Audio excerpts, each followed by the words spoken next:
Finally, the center area would be filled and a yacht harbor constructed. Excluding small boat facilities, this would cost about $500,000 and take 15 years to finish. The completed project would take about 65 years and cost about $2.5 million. This means an annual outlay of $47,000 or about 60 cents per Racine resident for 65 years. In Wisconsin, only La Crosse has more acres of parkland for each 100 citizens.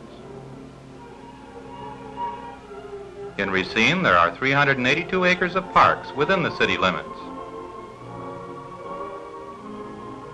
342 acres are outside the city limits at Shoup and Johnson parks.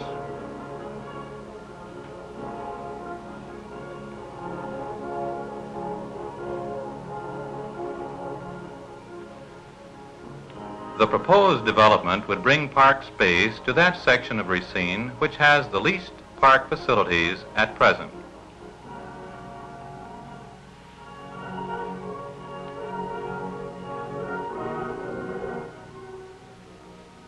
I also met Robert Archer of the Lakeshore Property Owners Committee. These Racine citizens are directly concerned with the problem since they own land on the lake. The committee has alternate proposals for the city plan. Is the suggested harbor rather small? Would it be more practical to leave a larger area of protected water for bathing and boating? This would take much less time to fill. We could use it sooner. Would it be more feasible to begin on the south shore, where the city already owns land? This stage would take 41 years. By that time, a better estimate of future needs could be made. Another plan suggests that a lakeshore drive be built on a small strip of filled land first and quickly put into use. The Lakeshore Property Owners Committee points out other practical considerations. Any dumping is necessarily dirty, and in the past, loose rubbish and dust have blown unchecked around the homes near the fill areas. Rats have made their headquarters in the rubbish, creating a health hazard.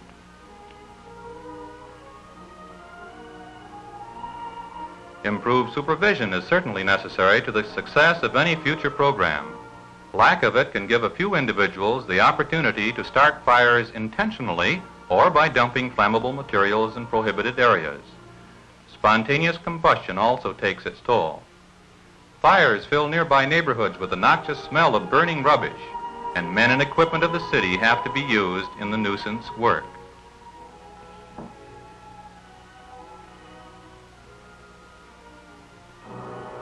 Enforcement of no dumping rules is necessary in already cleaned and filled sections. Otherwise, irresponsible citizens will continue to dump trash in them.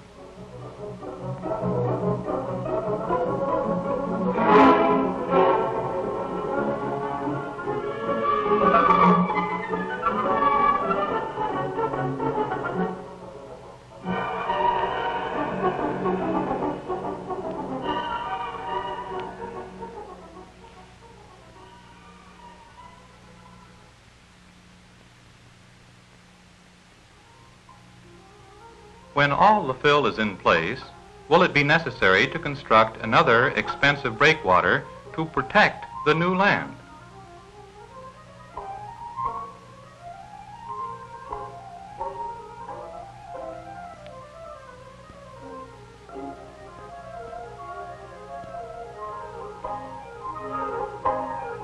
The Lakeshore Property Owners Committee does not object to progress. However, with the facilities available in the 5th to 10th Street Park and also the use of Roosevelt Park, they question whether additional space between them is necessary.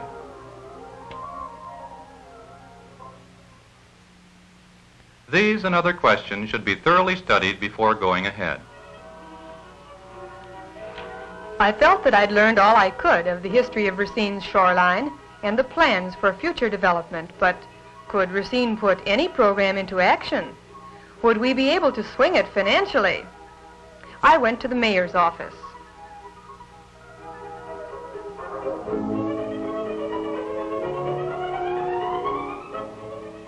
I met Mr. Humble and Alderman Reed, chairman of the City Council Finance Committee.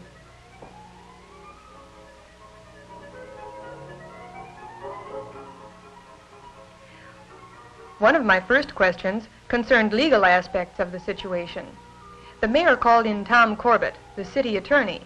Mr. Corbett explained that the city must first obtain title to the land from the state legislature and receive permission to build from the Public Service Commission. He said that 1/3 of the riparian rights, the rights of a shoreline property owner to access to navigable water, are still in private hands. If a plan is to be carried forward, some landowners will have to relinquish their riparian rights.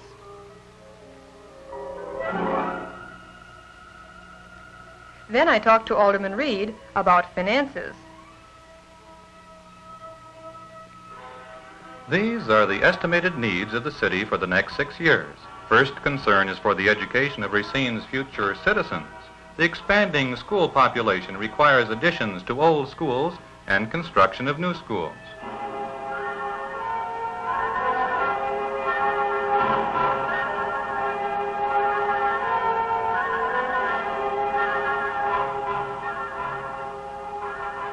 The city requires a conservative estimate of $2.5 million for school bonds in the next 6 years. As larger areas are developed in our growing city, we need more storm and sanitary sewers.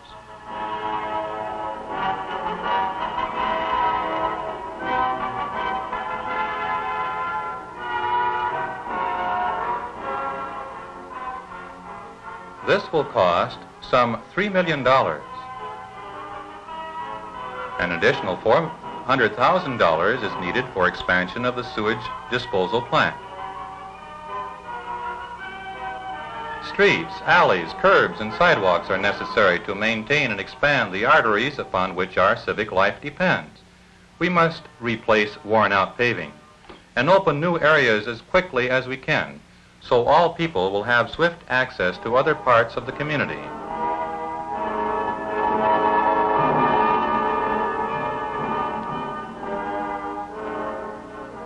For this, we need $4 million. In all, we will need about $10 million in the next 6 years for these bonding purposes.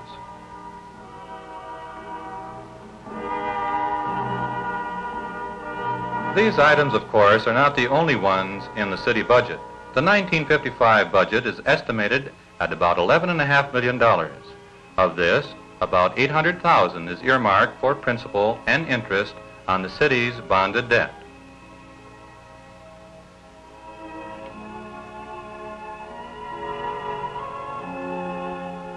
Is it possible for Racine to borrow more money? The city's debt limit is about $28.5 million.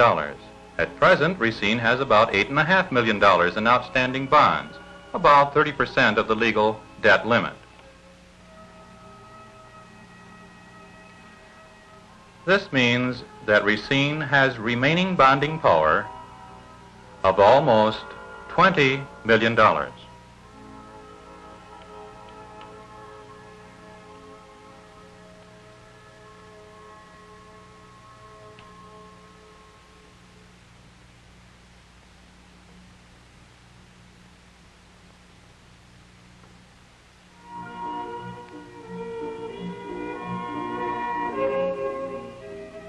Now I had all the ingredients of the lakeshore problem in my mind.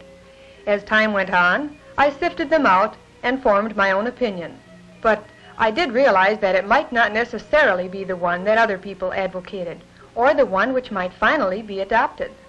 The decision on which program to follow, if any, rested with the majority of Racine citizens and their elected representatives.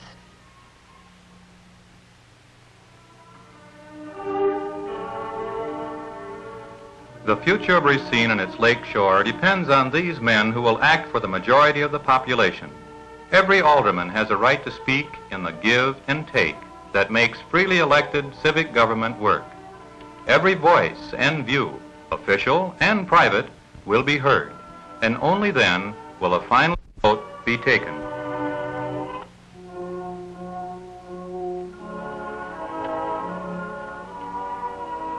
Here is the beginning of Racine's South Lakeshore development. This park will be made more beautiful and useful.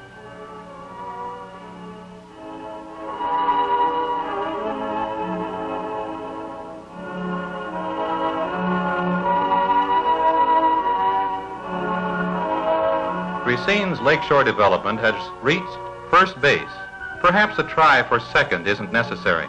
Perhaps a new game is in order, or no game at all.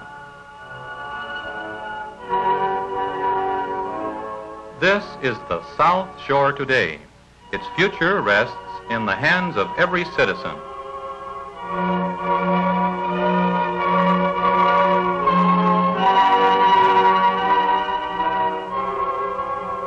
Neighboring communities have conducted programs which have enhanced their lakefronts. Parks, lagoons, and yacht basins have been constructed. Would such a program have value for Racine?